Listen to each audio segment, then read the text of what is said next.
You're listening to Talk at 9 with Keno Cummies on Talk Radio 702. 702. Your number one news and talk station. Talk Radio 702, 567 Cape Talk. Keno with you until midnight. Now, I mean, there was a man who I never heard of. And then he decided to run as the mayoral candidate for Joburg. And he caught my attention because, you know, a lot of people were talking about him. And I decided, you know what, let me interview this gentleman. And I think the very first interview I had with him, I was absolutely blown away by him. Who am I talking about? Mmusi Maimane, national spokesperson of the Democratic Alliance. How are you, dear sir? Good evening, sir, and thank you for the kind words. But, no, you know me, I don't hand them out freely. So I mean every single word there. I mean, I'm a little bit bummed that you're leaving Talk at 9. But, you know. Well, you'll have to move to Cape Town. I guess there's some benefits. You know, it's gonna be interesting. It was difficult because I truly loved living in Johannesburg, but my hometown is Cape Town. I come from a lovely little place called Elsie's River, and it's good to be to be going back and connecting with the family, and also doing a prime time slot. And shaking things up a little bit. People are going to talk. They might not always like it, but they'll talk. So, and I think that's the whole idea, really. But listen, I guess congratulations are in order. No, thank you. Now, you're very active in Johannesburg, of course. As I said, you were the mayoral candidate for the Democratic Alliance. You now have this National Spokesperson title, which, of course, Lindiwe Mazibuko vacated when she took over as leader of the opposition in Parliament. How does this affect your work in the city of Johannesburg? Well, at this stage, you know, it doesn't change much. I remain still as the Caucus Leader of Johannesburg, and we're taking. I think both roles are very complementary for one another. You know, I think Joburg is a great city. It's a serious force in the country, and I think it's a great place to be in Joburg and also to focus on national issues, because so much of what happens here is sometimes a bit of a microcosm of what nationally things do take place. So I think. Yeah. No, I was just going to say, from a service delivery point of view, though, especially when it comes to billing systems, it's a right royal mess. Crisis? What crisis? Exactly. But you see, Mmusi, we talk about this, and I have to then ask you as Caucus Leader in Johannesburg. And by the way, you're in Cape Town. We're not only going to talk about Joburg. I want to chat to Mmusi about the Democratic Alliance as a party. You know, why should people vote for them? You know, we've been hearing the DA saying they're going to be ruling in a decade or two from now, even less. But how the heck are they going to do that when public perception needs to be changed? So we'll talk about all of that as well. And you're welcome to call in and chat to Mmusi Maimane, the new national spokesperson of the Democratic Alliance. We're not only taking favourable calls, any calls. He can handle it. So you give us a call and you can chat to him directly. But what has the DA done in Johannesburg specifically to fight the fight on behalf of people, on behalf of citizens who've had their electricity cut off summarily, intransigent city officials, incompetent city officials? What exactly has the DA done to help people? Well, I think, you know, the first job of any opposition movement is always to seek to hold the administration to account, and there are a number of processes that we've put in place. I think it's safe to say that the bulk of our councillors who are coming back really served exceptionally well in the committees that are set up in the city. And so even if you went to a committee like that looks after finance, we've really put some really good people in that particular committee that really have been working hard at trying to make proposals for the city in terms of how we can raise our financial profile. And what things would look like under a DA-led administration. So in some ways, when you then look across multiple number of committees, the teams that we've put together in that place really do a great job in terms of lobbying for residents and in terms of that. The second issue is about the issue of billing. I mean, I think if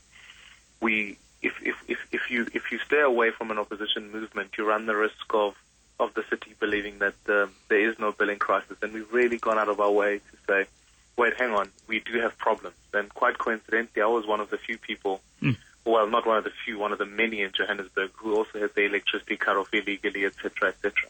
Just to make the point to say that, wait, hang on, there's a problem here, there's a crisis, and the city is refusing to take action. And so to a large degree, it's been helpful to fulfill that role in terms of saying, how do we campaign for the residents? How do we do that? And also, in another broad variety of areas, it's not just negative things that we've looked at into the city. We've also looked at some very positive things and said to the city, well, we'll get behind this and we'll work with particularly the GDS process. I think in working in various committees and being able to say, here's perhaps what a 2040 Joburg would look like.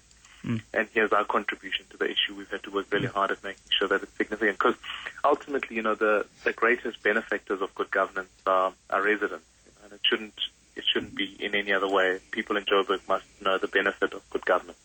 I like what you say there, because people's negative perceptions, specifically in relation to opposition parties, stem from a lot of the vocal comments about what the ANC and government is doing wrong. They're doing this wrong, they're doing that wrong. And your very own leader, of course, Helen Zille, found herself on the wrong side of perception when President Jacob Zuma was elected. And she made some comments about him, and people said, but hold on, man, hold on for a bit. Let's give the man a chance.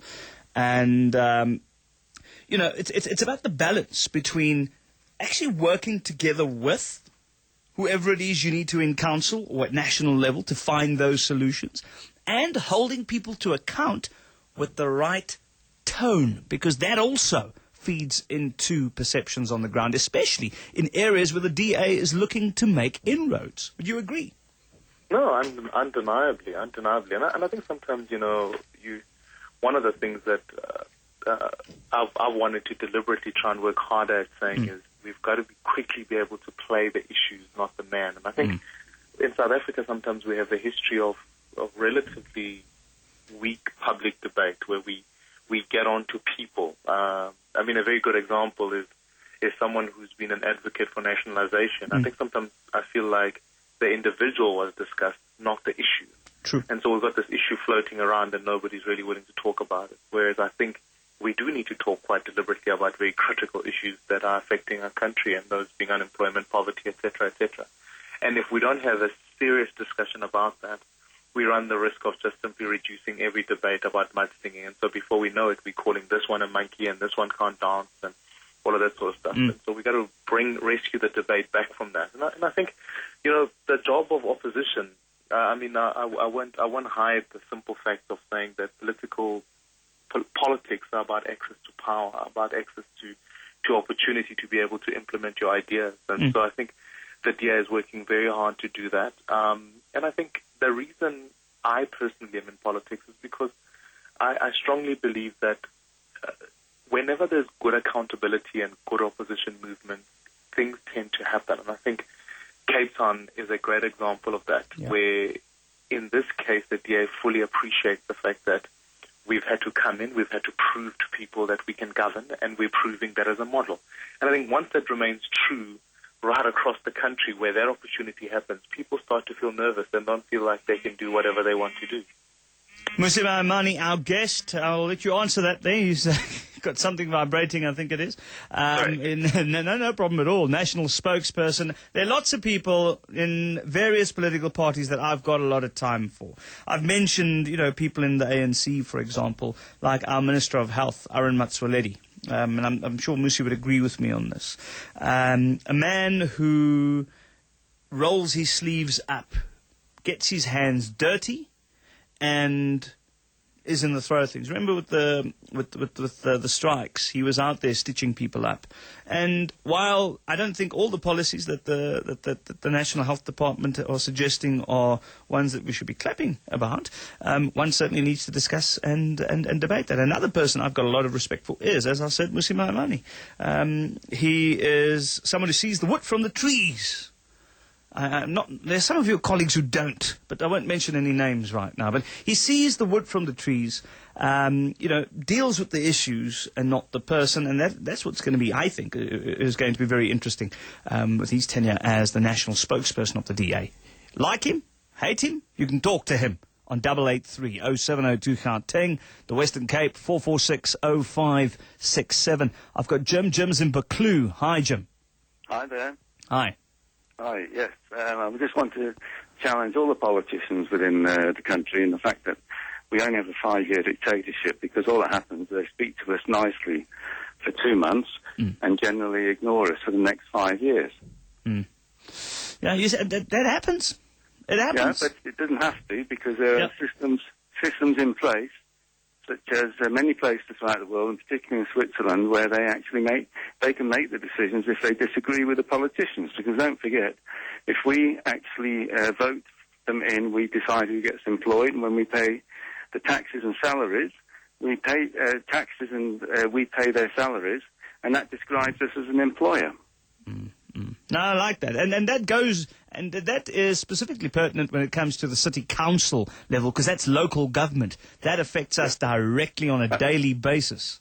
But let Mmusi respond to it. Yeah? Mmusi?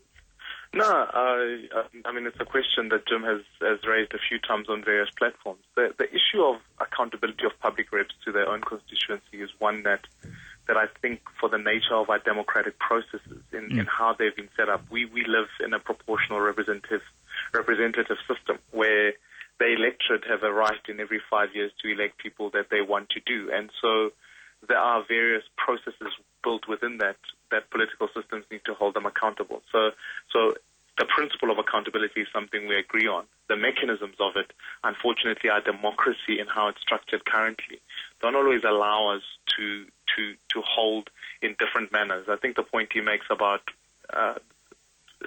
ward councillors or anybody or public representatives being employed by the voter is important. And I think in South Africa, the sooner we get to a place where power can shift from one party to the next, then really we can have a proper conversation about how accountability works. But until we get there, it's unfortunately not the place we're there yet from where Jim is sitting.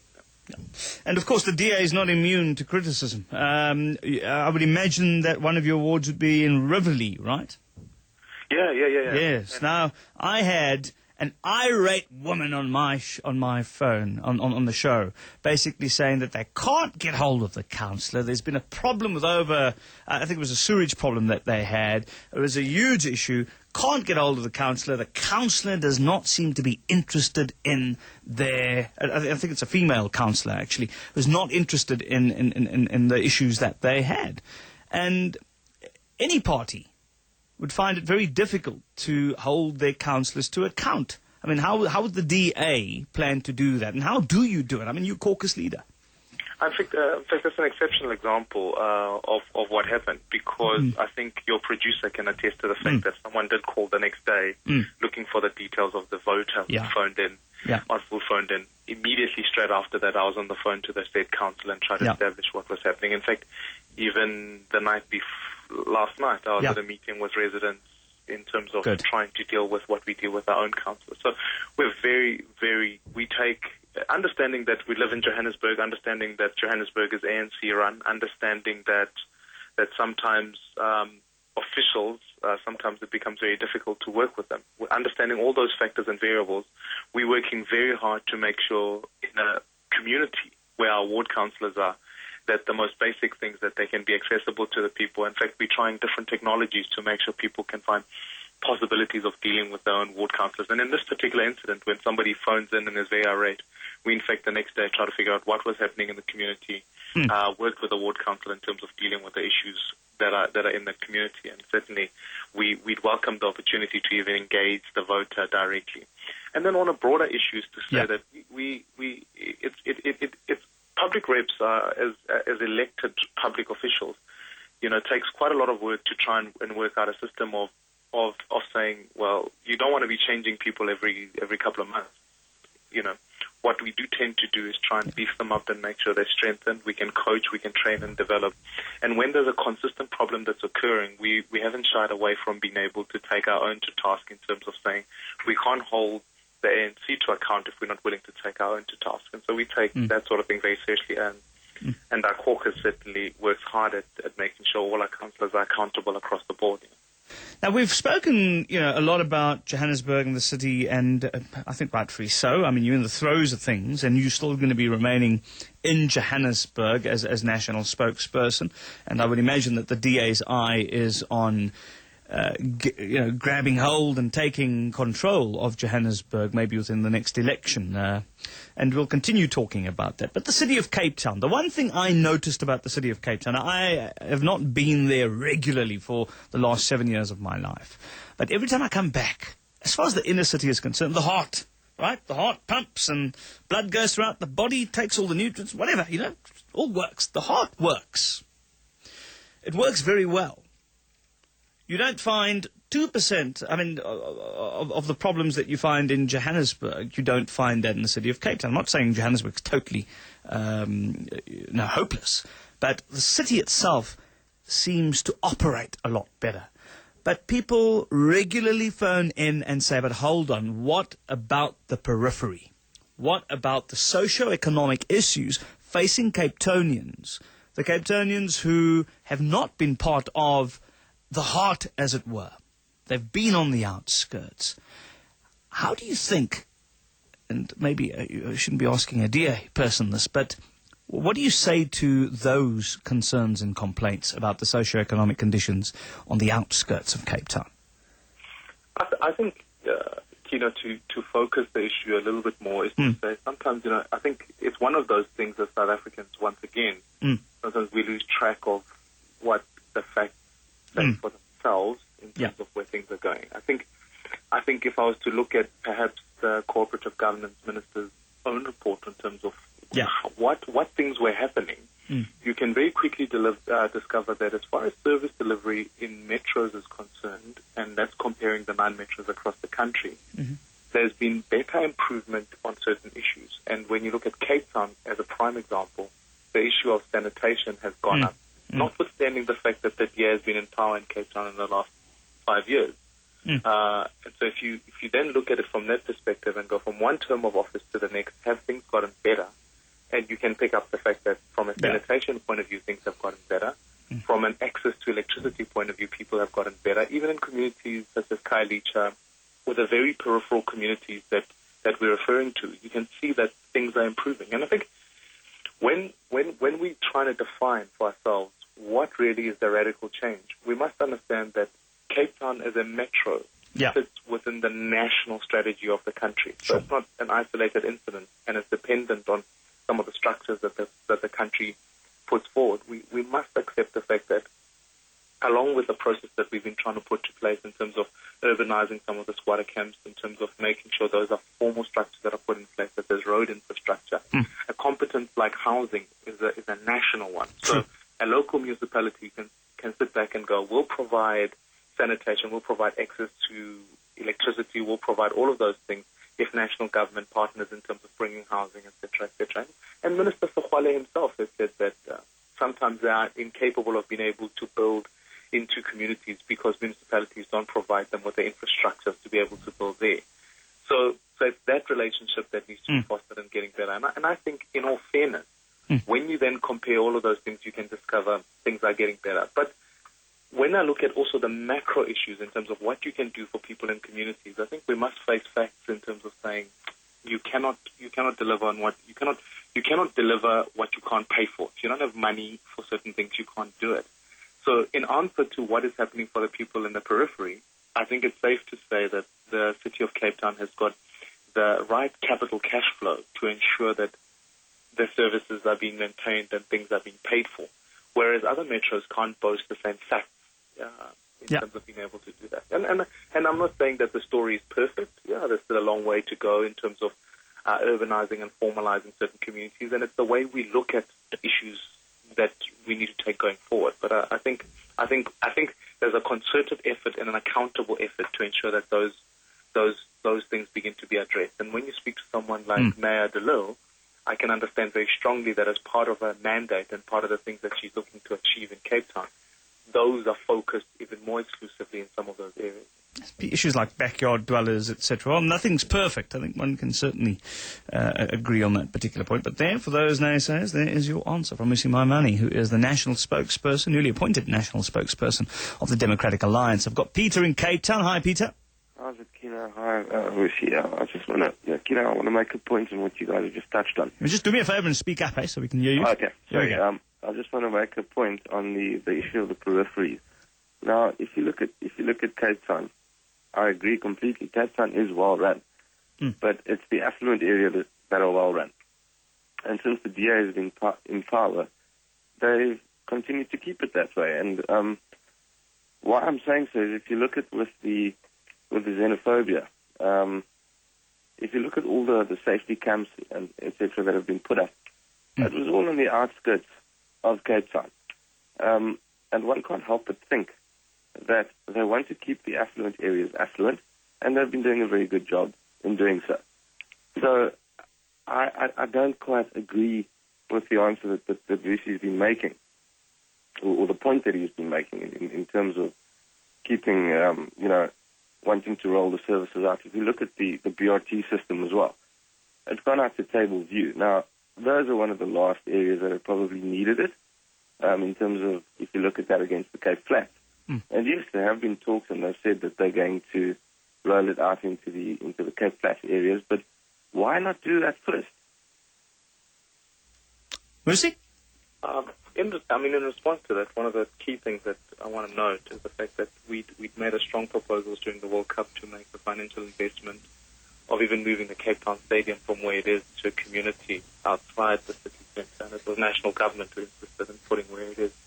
I think that I can give you a report, in fact, from the Department of Cooperative Governance that looks at indicators across municipalities right on the base. So when you take things like water, for example, Cape Town leads Durban, Joburg, Tshwane, Port Elizabeth, just from people being able to get water.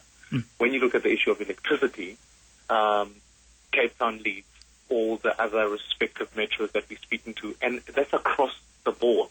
When you look at, and these are competencies that are fundamental to any municipality. I'm not referring to bulk infrastructure involved in terms of other issues. I'm just really looking at what municipalities' bread and butter issues are, and those are sanitation, water, and electricity. And across all of those indicators, the report proves from cooperative governance that Cape Town is leading across all of them in all the metros.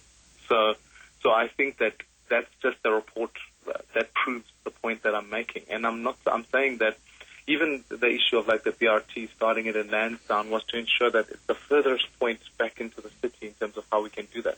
We mustn't see an investment such as the BRT exclusive to other modes of transport that could potentially are available within the city. I mean, taxis are part of the integrated plan for transport. Trains are as well. And I think sometimes we close our eyes to those things and say those don't exist, but we must add more infrastructure. The point is, how do we create an integrated transport system that incorporates everybody across the board so that the person who's using the taxi can also feel comfortable using the bus, the train, and other modes, etc. Peter? Peter, if I can just... very quickly, Yeah, sure. Yeah. Even in the time of Noma India, Mfuketso, when she was mayor of Cape Town was a well-run city, and I think that the DA shouldn't claim that it was only since when they came into power that things are starting to get better. I mean, Peter, I would imagine you've got access to facts here. I do. I do. Okay. Absolutely. Now, can you just mention for me, I mean, you're talking about the periphery as well and your concerns there. Sure. Can you give me one concrete example? Of what?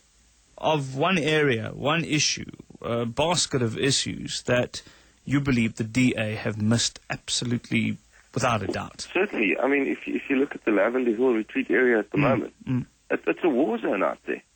It's an absolute war zone. You've got the army patrolling there and that kind of thing. Dan Plater came out there. He couldn't even finish the meeting because the people basically booed him off the stage. And not much has been done in that regard. But that's a security issue, I would imagine. Let Mmusi respond to that. Well, that's a security issue, and as well. there were programs in place, before the DA has taken over, which they've totally gotten rid of now, given it another name, and now they're claiming it as their own. Which program? One of them was the Social Transformation Program. Mm-hmm. Mmusi? I think, just when you get to specific nuanced issues about that in terms of security, in terms of all of those things, I think we must remind ourselves of the partnership between that and national government. I think also, to be fair, I think one of the, in terms of programming and issues like that, those are competencies of the Mayor of Cape Town. And I think in this regard, in an exclusive Cape Town type scenario in terms of some of the programs that are in place, it might be helpful to also get her on the show in terms of debating the issues. I look at the issue broadly in terms of, hey, what is happening in this regard? When we look at the implementation of programs, you see, I'm not proposing for 1 second that the ANC didn't have a plan. I'm clear that there was a plan, and I'm clear that there were certain programs that they put forward. We must accept that when you come into government, you pick up certain things and you begin to improve them. I can give you very practical examples of some of the things that the DA-led government had to change coming into the city of Cape Town, i.e., if you come into the size of the administration, it was bloated. And so literally you had to make it smaller so that you can create the capital reserves to go forward. Let's accept the financial position that the DA took over Cape Town in when the ANC was in power, and compare it to today, where the revenue the revenue collection is the highest it's ever been. The nature of the audits are the highest they've ever been. So I think it's not that the DA is sitting back and saying, we're saying let's compare apples for apples, take a snapshot of 2006 and then 2009, 2004 and 2009, and then take where the city was financially, where the city was in terms of access to services, and then do a comparison of those. And then I think Peter can accept that, in all fairness, both those indicators have changed. Mmusi Maimane, National Spokesperson of the Democratic Alliance. I'm taking your calls on 88307002 Gauteng, the Western Cape, 4460567. When we return, we will look at this from a more broad-based perspective. I went to the shop the other day. I normally go to my Craighall Spa, and there were just lots of news about service delivery issues in the city of Joburg. And one of the ladies that I normally go to, I have my favourites in my spa, right? So I go to my till, and she was talking to me. She was saying to me, I'm sick and tired of the city of Johannesburg and the people who run it. And she says, as a matter of fact, my husband says that he's voted for the ANC all his life. He's going to start voting for the DA now. I want to know where your feelings are. As a South African, if you've voted for the ANC, if you've voted for the DA, are you still loyal to your respective parties? Are you looking to change come our next elections? Where does your mind sit within all of this? So 88307002 Gauteng, the Western Cape, 4460567. When we come back, is the DA a party for black people with posh accents alone? That's, once again, what other people say. I'm not saying that. It's just what we pick up. And I talk about perception. We'll chat to Mmusi Maimane, National Spokesperson of the DA. You're listening to Talk at 9 with Kino Cummings on Talk Radio 702. Your number one news and talk station. Call Kino now on 011 883 0702. Taking your calls on 88307002 Gauteng, the Western Cape, 4460567. I'd like to know whether you think the DA is a potential home for you. If you're an Afrikaner South African, white Afrikaans South African, English white-speaking... Did I actually just say that? It's obviously late in the year.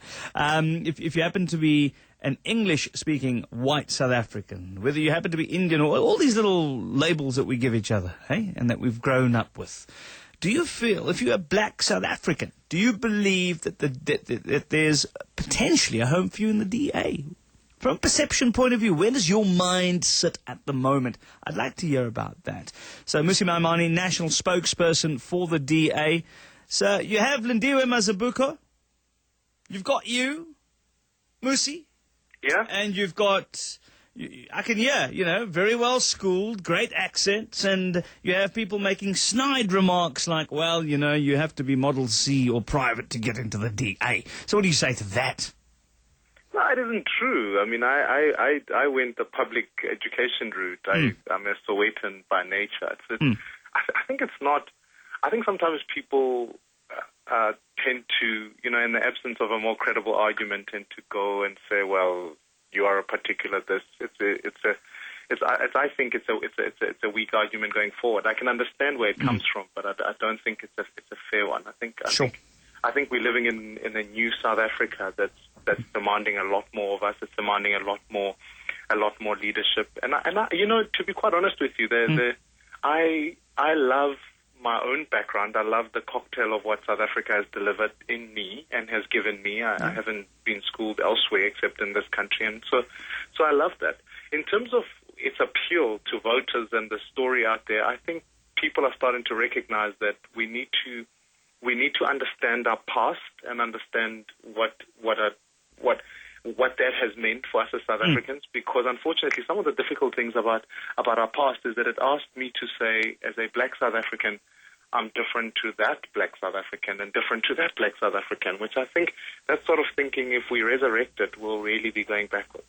But we have a lot of people in rural areas, people who don't have access to radio stations such as this, where we have those debates, their paradigm shifts. A lot of people sitting in poor parts of this country who look at the ruling party, remember the legacies left by the likes of Walter Sisulu, Oliver Tambo, Nelson Mandela, lots of other names, and they associate the party with their freedom.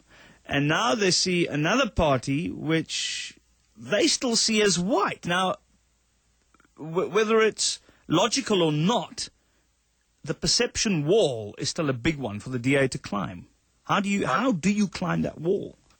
Undeniably. I mean, I understand where South Africans tend to look at the DA or tend to look at the ANC.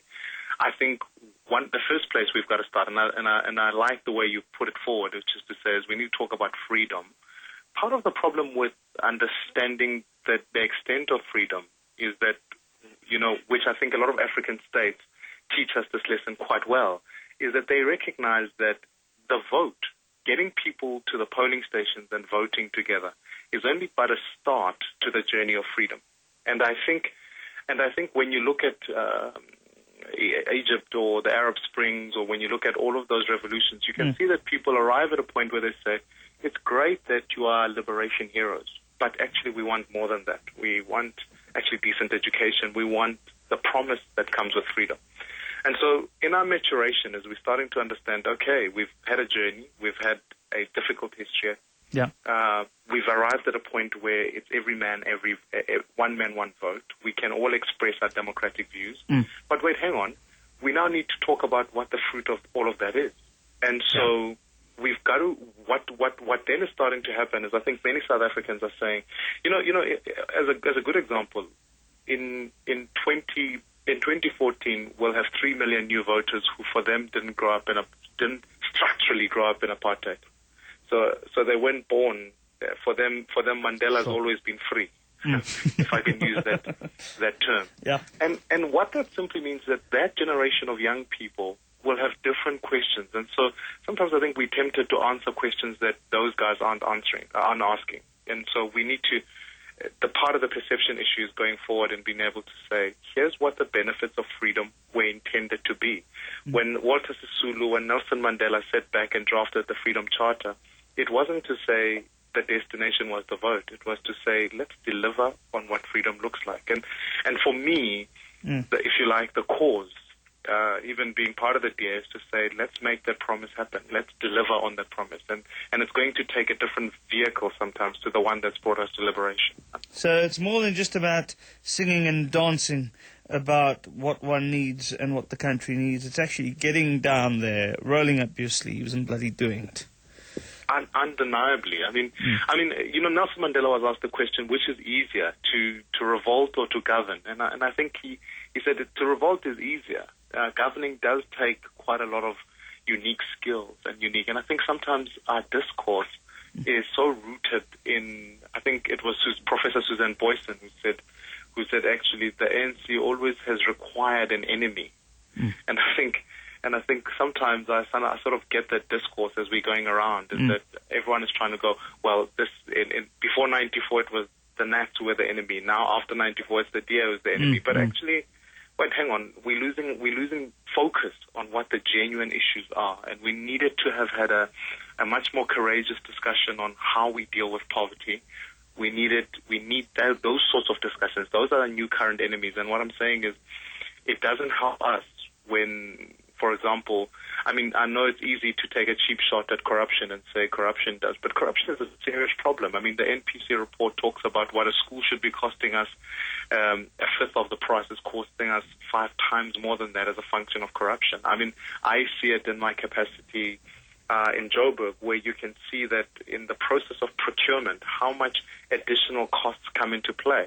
When we take that view and we actually do an analysis of what that really means, we must begin to reduce these things to saying when people are corrupt, it actually is stealing away from a house from someone, a school from someone, a better paid teacher, etc., etc. Those, when we don't connect corruption to that and just treat it as a sideline issue, we actually lose the fact that it's the cancer that's eating away at our freedom.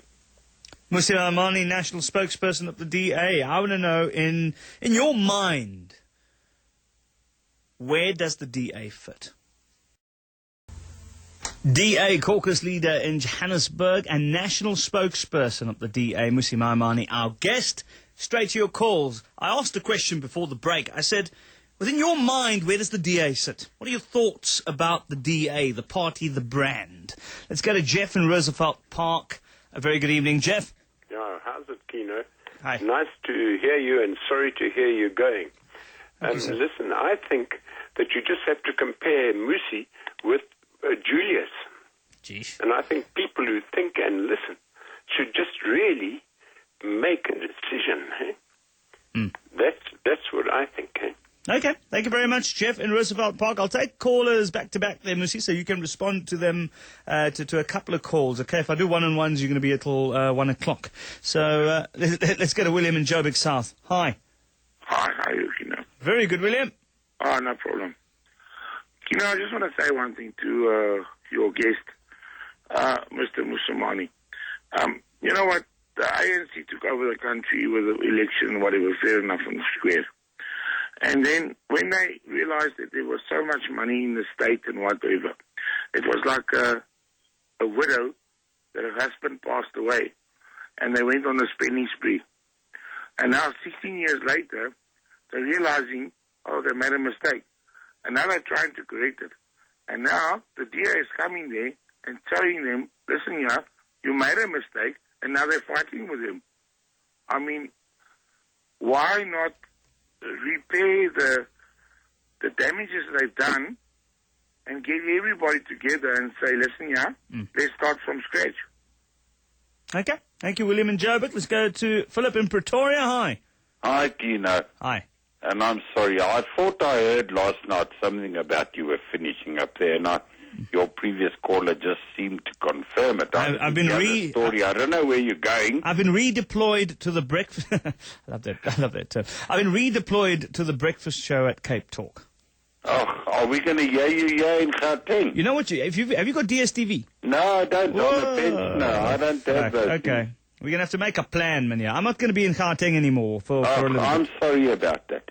I've enjoyed your show. Thank you, sir. I appreciate it. But I want to tell your guest, I didn't get his name. I think it is Mr. Maimane.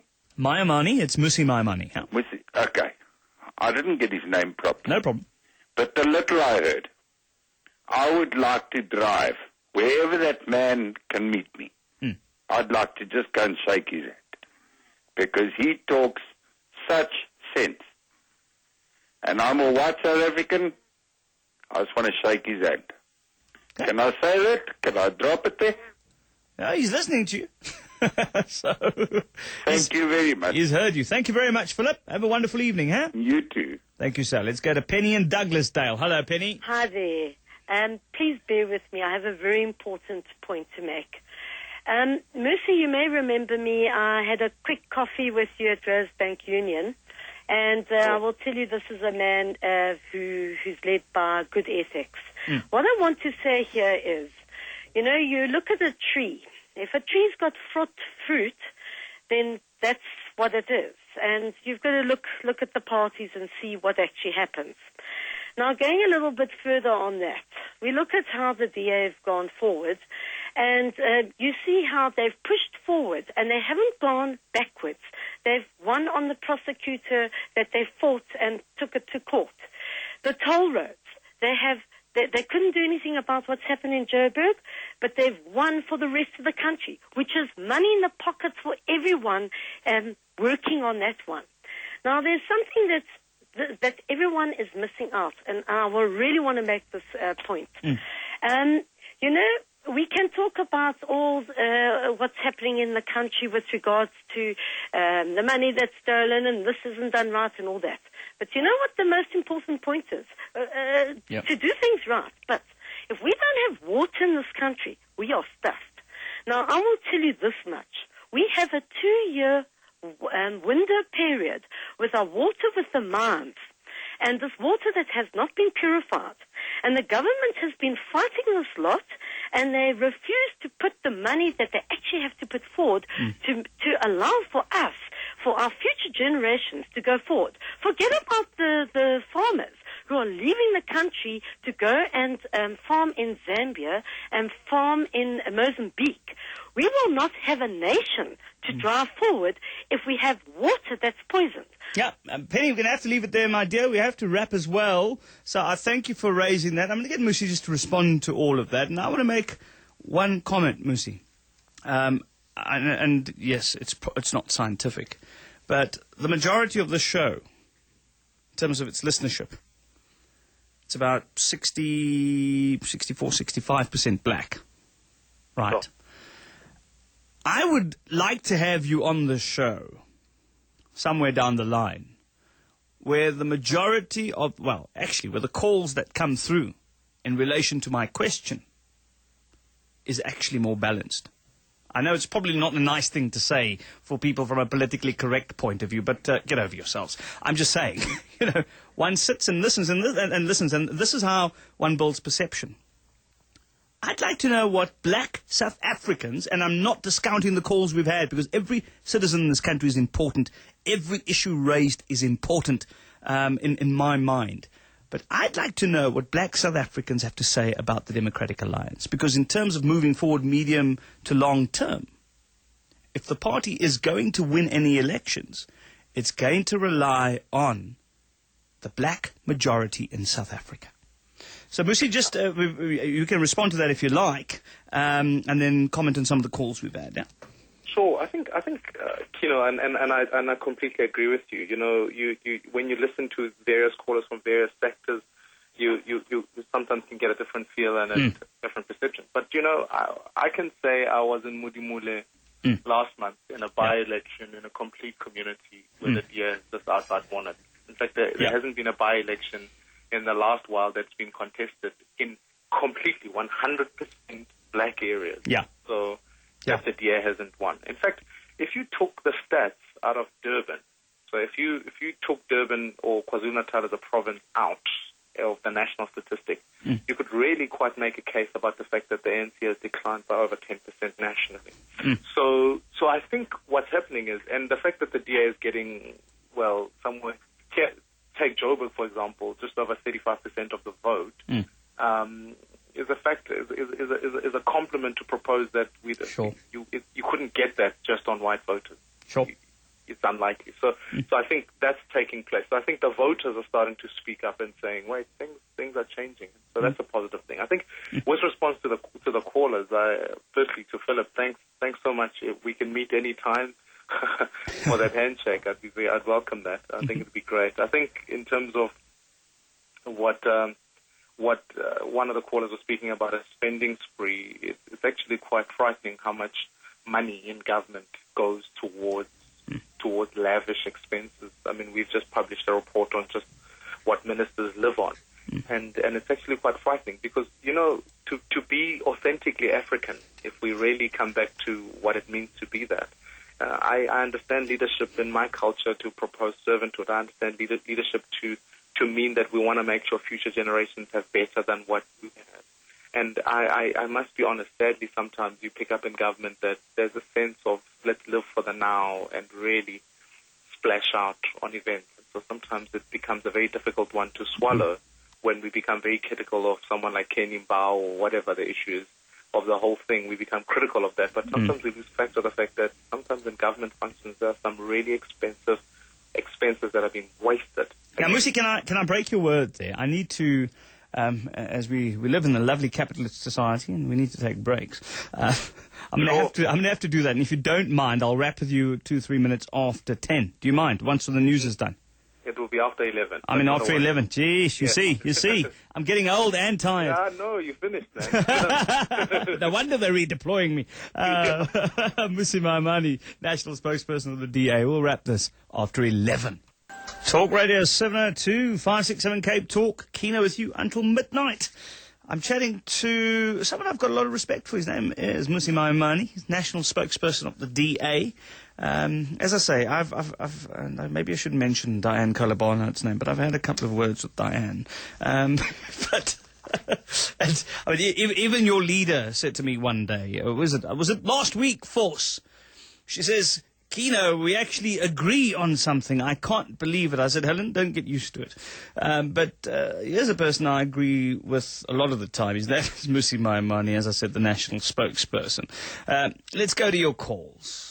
I said I'd like to get a black view as well, and if you happen to be white and you want to give your view, call in. I'm not going to stop you. I'm not into that type of thing. Let's go to Mbuso in Tsakane. Hi, Mbuso. Hey, Kino, how are you? I'm together, my brother. Talk to me. I'm fine, thank you. Is Mmusi still here? Yes, he is. He's listening to you. Yeah. Oh, how are you, Mr. Mmusi? No, I'm good, thanks.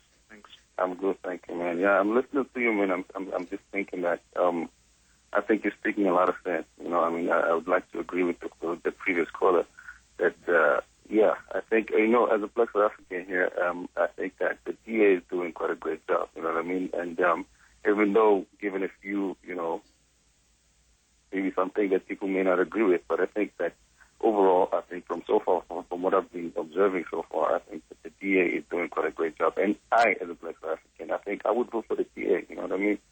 I think as a black people, I think we're ready for a change. You know what I mean? Because I think the NC is just, you know, they just too complacent. They just become complacent over the years. You know what I mean? And they just keep holding us hostage that they freed the country and everything like that. But yeah, so I think it's time for a change. You know what I mean? Especially for South Africa, if we think we need to move forward as a country. You know what I mean? So yeah. That's what I think. Okay, thank you very much for that, Mbuso. Let's go to Nao in Bramley. Hi, Nao. Hey, Kino, how's it, man? Always together like super glue, my bro. Talk to me. Hey, man, I just want to say you rock. Thank you. You're the best talk show host in the country. Thanks, Nao. I listen to you all the time. I don't have any other comment. I just say you rock, dude. What about Mmusi, man? I mean, not to Mamina, but I thank you for all of that. You must tell your managers there they must move you to John Robbie must just retire. No. No, listen. Yeah. I dig him. I listen to him every day. He must give you a chance. Go through to talk show in the morning. You rock, dude. You rock. I appreciate that, Nao. Must give you props. You rock, dude. That's all I can say. Nao, thank you so much for that. No, but Nao, before you go. Yeah. Have you heard Mmusi? Mmusi, yeah, I was just listening to him now. What do you think of Mmusi Maimane? No, it's cool, man. It's cool. Now, what are your thoughts of the DA, Nao? The DA? Kino, listen. I would vote for the DA. I would do that. I don't have a problem with that.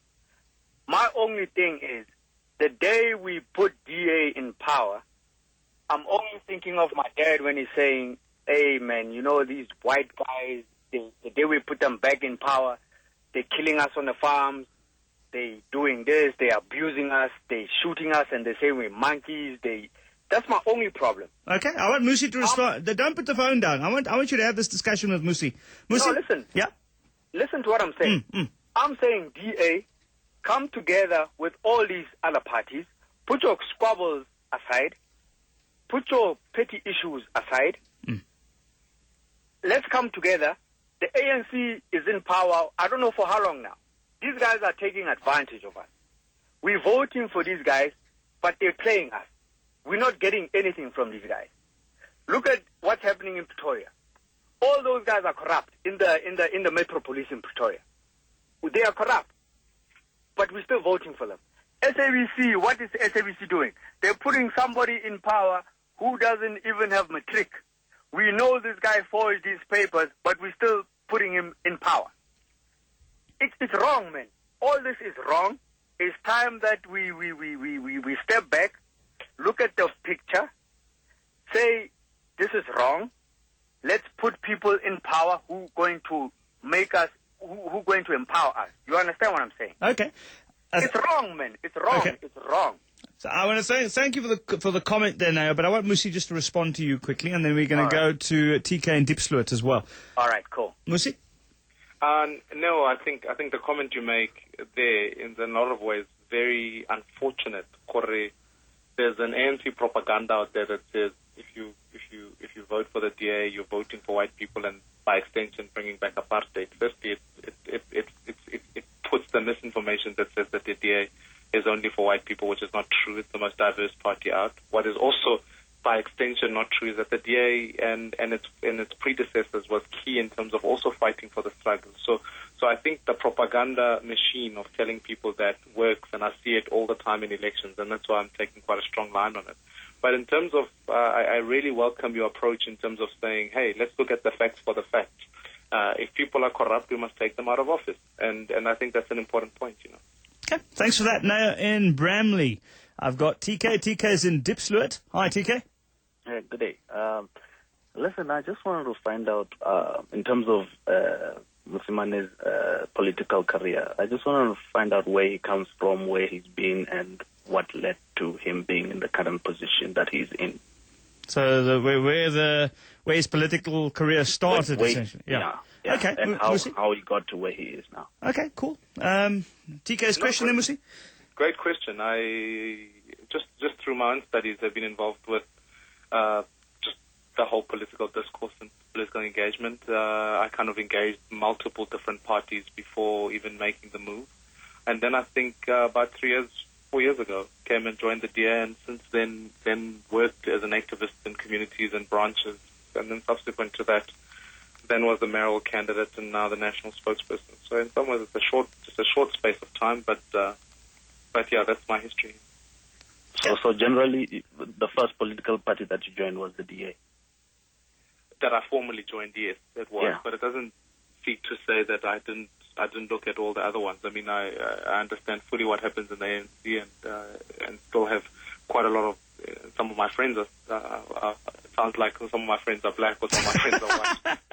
some of my friends are in the ANC. I have huge respect for the ANC, so I'm not for one second saying that I totally dislike the ANC or anything like that. It's just in the journey, I hold the value of democracy greater than the value for party affiliation. And in your opinion, you feel like we South Africans are united? When you say united... yeah. I mean, we're fighting for the same objective. No, I don't think so. I think that we've lost our national vision. I think that if you took a snapshot in 1994, we stood together and said, this is the South Africa we want to be a part of. If you were to take the same picture today, I think we're fighting for different battles. There are some, as you would quite kindly know, there are so many who talk about the politics of the stomach, the idea that we must hold on to our own thing. So I think as a country, we've arrived at a point now where we desperately are in need of a vision in terms of where we are all going, and I think we've lost that. You know. Okay, TK. Yeah, no, that's it from my side. So thank you very much.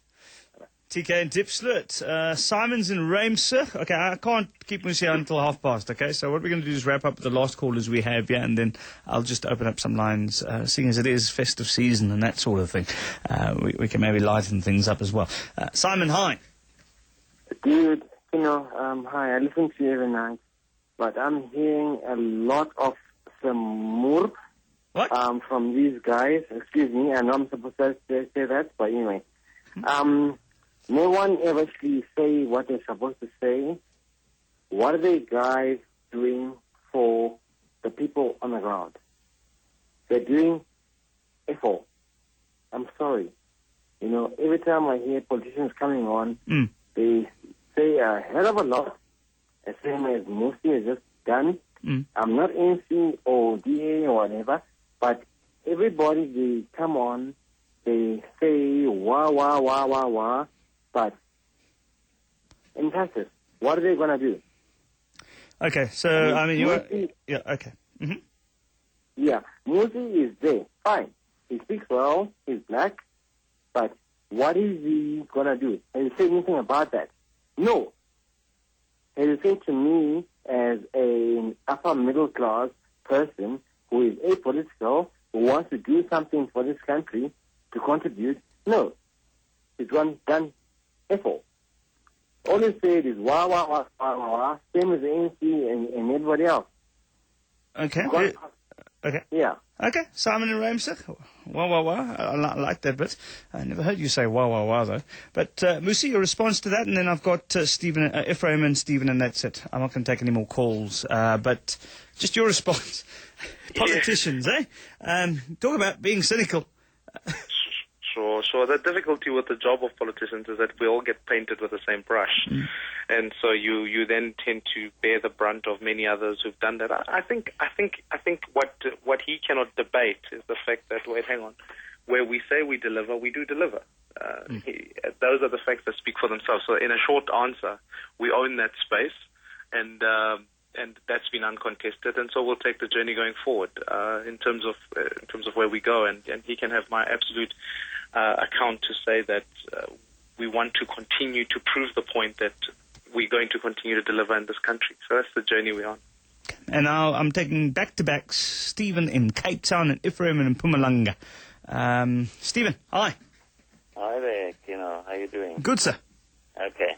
I just want to come in from a different angle. I actually did a little bit of research today around census, around what was in census with regards to population numbers, and what I'm talking about here is basically is the Western Cape. I don't know what's happening in any of the other provinces, but the Western Cape, I know what's going on. So what I was looking at is how many people, what was the population level in 2001 in the relation and in relation to 98, I think it was, and just seeing what we have, and then looking at the growth of Afrikaans, English, isiXhosa on the other side. And what we find over this whole lot is that there's a drop in Afrikaans and there's a drop in English, and there's a bit of a rise in isiXhosa, and that is going to impact on where we're going to be going in the next election.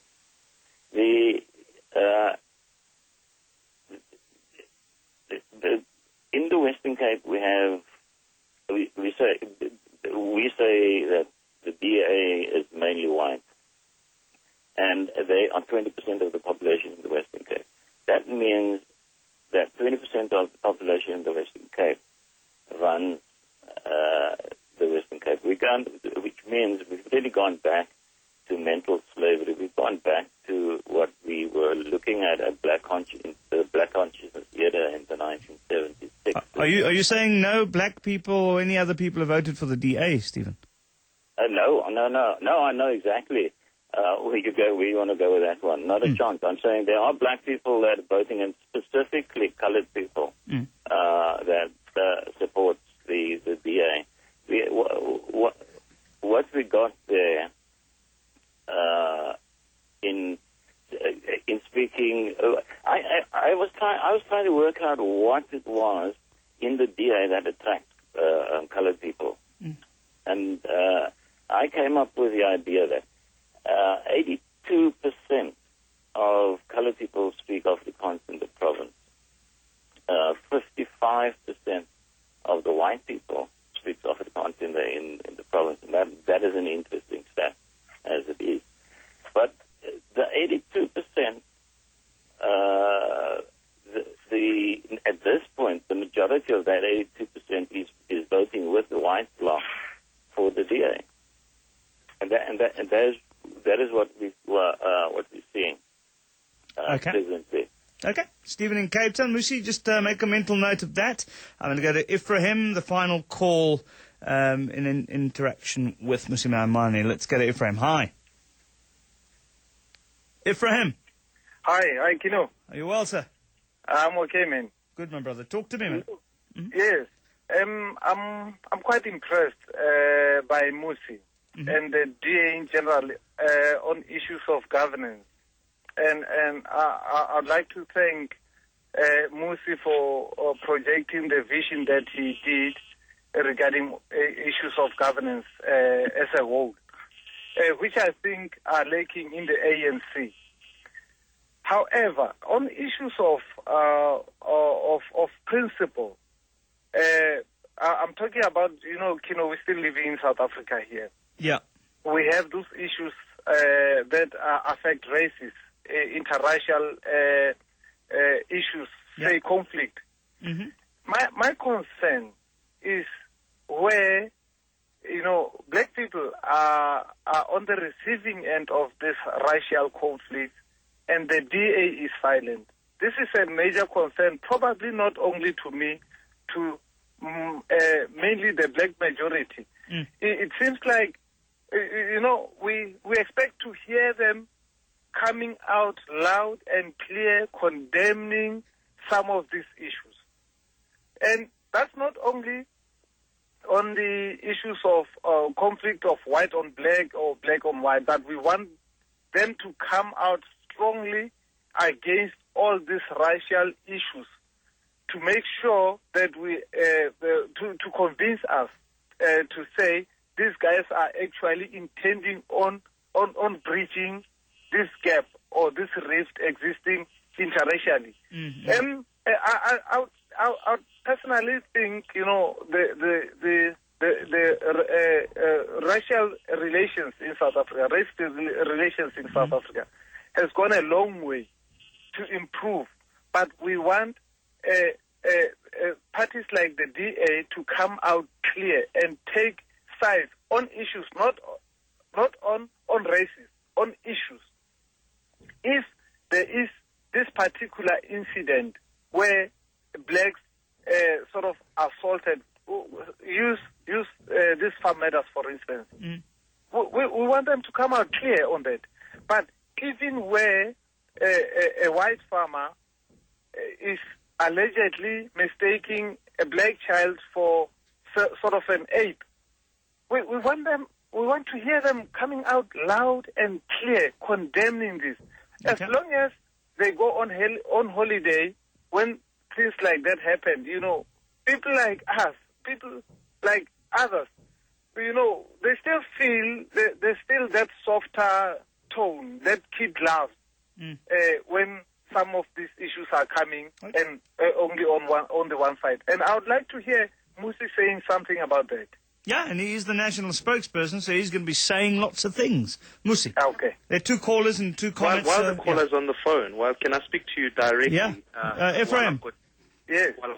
While I've got you on the phone, I think firstly to apologize. I think if it's come across that we've been silent on that issue, because I know fundamentally how I would be the first, so would Helen, and so would be the leadership of the DA, to be anti any acts of racism. And so if we've come across as soft on that issue, I want to sincerely apologize. And you have my absolute commitment here, even today, in my position as national spokesperson, that issues like that cannot be allowed to continue, because racism doesn't just manifest itself in farms and in all of that. It manifests itself in businesses where there's still exploitation of workers on the basis of race.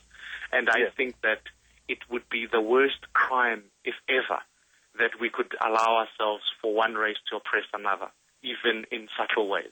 So I think that I sincerely want my commitment here up front to say that it's one issue that clearly, if it hasn't been spoken about loudly and strongly enough, is something that we'll be taking forward. I think secondly, we need to accept the fact that race has got a lot of material issues in this country. And one of the strategic pillars of the DA going towards 2014 is to speak about the issue of redress. How do we understand our past in terms of the benefits it had for one, and how do we begin to correctly bring those forward in terms of addressing the needs of another. And I think, and then thirdly, the last point I do want to make is that, unfortunately, because of our past, we've reasoned almost exclusively. When we talk about diversity, we speak about racial diversity, and almost exclusively on that basis. I think we need to also arrive at a space where, along with the same cocktail, is to accept the fact that we live in a society where Cyril Ramaphosa's child cannot necessarily benefit from BEE, as a prime example, as much as maybe a child, a white child who lives in a squatter camp. We need to be able to we need to look at these issues on the basis of class and understand the fact that a child of Cyril Ramaphosa cannot be applying for grants because, quite frankly, he can afford it. But the same white child who's growing up poor in the new South Africa must be able to be a benefactor of the drives for poverty that we speak to. So I think we've got to mature our debate further away from just the diversity of race, but also the diversity of income, and accept the fact that where there's poverty, we can't see it just on a racial lens. We must be able to see it as an issue of poverty. Yes, thank you, Mmusi, for that. But what I'm saying, you must remember, we're dealing here with a perception, a voter's perception that DA is like maybe not a white party per se, but comes from a white party. There is still that perception and that sort of sense of not trusting. You know, we're still looking at the DA with those eyes to say, let's watch this one now. Are they going to comment? And then when they fail to comment, it's like, you see, we told you so. And I think it's people like you that will come out, and that's why I actually invited you to say, I would like to hear you say, we will come out and condemn not only one way, but both ways, just to make sure that all parties, all races are feeling comfortable within this. Because once you side with an issue and not with a particular race, and I think that's where you will sort of gain credibility from people that are watching, that are not having a platform like this of today to be able to convey sentiments like this. And thank you for the call, and you have my commitment on this issue. Okay. Ifrahim, thank you very much, Masa. It's a pleasure. Have a good evening, eh? Well, Mmusi Maimane, as I said, sees the wood from the trees, and certainly very focused and, how does one put this? I'm not good at giving compliments. Well, he's focused. The man, you know, if you look at people that have been out there, that have been in the public, you always get a bit of dirt on people. And he's someone who has certainly kept his name and everything else clean. And it's good to have politicians such as Mmusi Maimane in this country of ours. But we'll probably be fighting sometime down the line as well. And I look forward to that as well, Mmusi. Sure. But thank you for having me on your show, and obviously equally so wish all the listeners that are on here a safe Christmas. Don't drink and drive. I think that's an important one. It's not. It sounds so corny when you say it over and over again, but it is so true. I speak to so many young people who have had their lives taken away because of drinking. So absolutely, a safe one on that. On that note, I'll let you get back to your family, and I thank you for your time.